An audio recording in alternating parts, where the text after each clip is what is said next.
Every week, traders get chopped up not because their entries are bad, but because they have no directional context. They jump into the market reacting to every candle, every tweet, every move, without really ever understanding where price is most likely to go next. So, in this video, I'm going to walk you through my weekly outlook across multiple assets such as Bitcoin, gold, silver, and the dollar index. Not as predictions, and definitely not as trade signals, but rather as a framework for understanding market direction, key levels, and where I believe liquidity is building. I'm going to start from the higher time frames. I'm going to define the narrative for the week as I see it, and then narrow that down into the areas that actually matter to me. Now, I want to emphasize that this is not about catching every move. It's about knowing when to be patient, when to be aggressive, and just as importantly, when to stay out. Regardless of if my outlook and game plan turns out to be correct, I have found that if and when I can align myself with my weekly narrative, my daily and intraday execution becomes much cleaner, and I stop forcing trades that were never meant to work. So in this video, I'm going to break down those key levels, the higher time frame context, and the scenarios that I'm going to be watching going into this week so that I'm prepared for what's to come. Let's start with where all the action has been lately, silver and gold. So I'm starting here on the weekly time frame for silver. Now what pops out to me on this chart right now is that last week's candle has now closed above the last down close candle.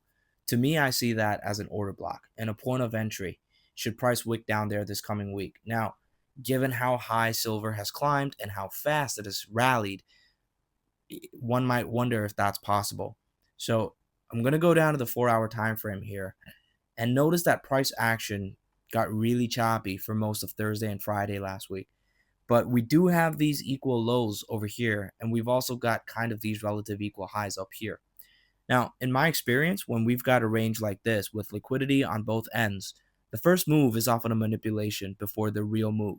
So whether that's going to be up first and then a move lower, or down first and then a move higher, I can't really say. And I'm not trying to predict it either. But that manipulation is what I'll be keeping an eye on going into this week to potentially look for a reversal trade if there's a good reaction.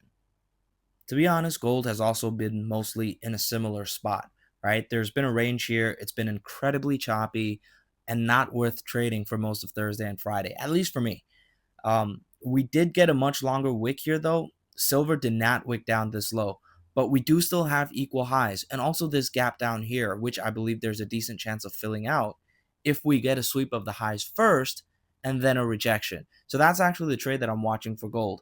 If we get a manipulation above those highs to sweep those equal highs and then a rejection, my ultimate target is going to be that gap down there. So those are my levels going into this week for gold. All right, so let's take a look at dollar here. This is honestly a very tricky chart. So last week when I opened up the DXY chart, I was watching this gap over here on the weekly time frame to see if price would begin to close above it, at least on the daily time frame. Now it kind of has, it kind of hasn't, but the thing is there has not been any real reaction here, right? Unfortunately, the move higher hasn't had any real displacement either. So I think this is largely to do with the world being in a precarious place fundamentally, with the situation in Iran and Greenland and all the uncertainty in geopolitics right now. With things being extremely fluid, it's kind of hard to be confident about where the dollar is actually going, which is why Forex is terribly difficult to trade for me, at least the last several months. Right. However, on a technical level, I do believe that the next draw on liquidity is higher here at the 99.8 highs and ultimately the equal high sitting up here at 100.35.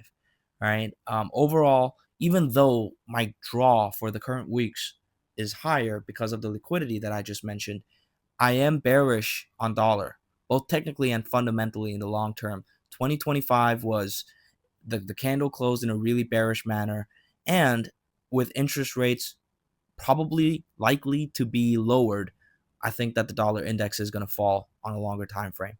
So we'll see how that plays out. But for now, I'm staying away from Forex just because this grind up hasn't had any real momentum behind it. It seems like it's there's no displacement, but at the same time, my bias both fundamentally and technically is bearish. So it's best to just sit out for me. Now, before I end this video, I do want to talk a little bit about crypto because who doesn't love Bitcoin, right? But I do believe that Bitcoin and Ethereum are both currently at interesting places. Last week, these equal highs on the Bitcoin chart was my level of interest. I wanted to see price sweep it, and it did, and hit this fair value gap that I have marked in blue. The problem is, again, there's no real rejection yet. And this was something that I mentioned, right? I was going to take a short trade or look for short trades if there was a rejection at this weekly fair value gap. It would have been the perfect fake out to get people bullish on this move higher before taking a short trade. However, there's no rejection here.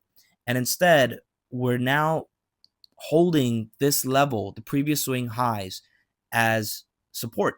It was previously resistance, and now it is seemingly flipped support. And so if price does hold this level, I actually want to see it explode higher to potentially the 107,000 level, which is all the way up here. Now, I have a bit of a similar idea for Ethereum. I'm feeling like price wants to push higher. We're holding after initially pushing higher last week. Now, Ethereum has not swept the highs yet, so there is a resistance to overcome. But if Bitcoin does make that move higher, then the two levels I'm watching for ETH next are the 3450 highs and the 3660 highs, right? Those are going to be my next draws of liquidity and my levels of interest going into this week. So if I see a good reaction or a good setup, I'm leaning bullish for both of these two crypto assets to go higher to these levels. So we're going to see how that plays out. Now, if you found this helpful, don't forget to hit the subscribe button, the like button. And if you want to join my free Telegram, I'm going to link it in the description below. That's where I post all my live analysis and my trades if I take any, and I treat it as my journal. So feel free to join it and we can have a discussion about what I'm doing over there.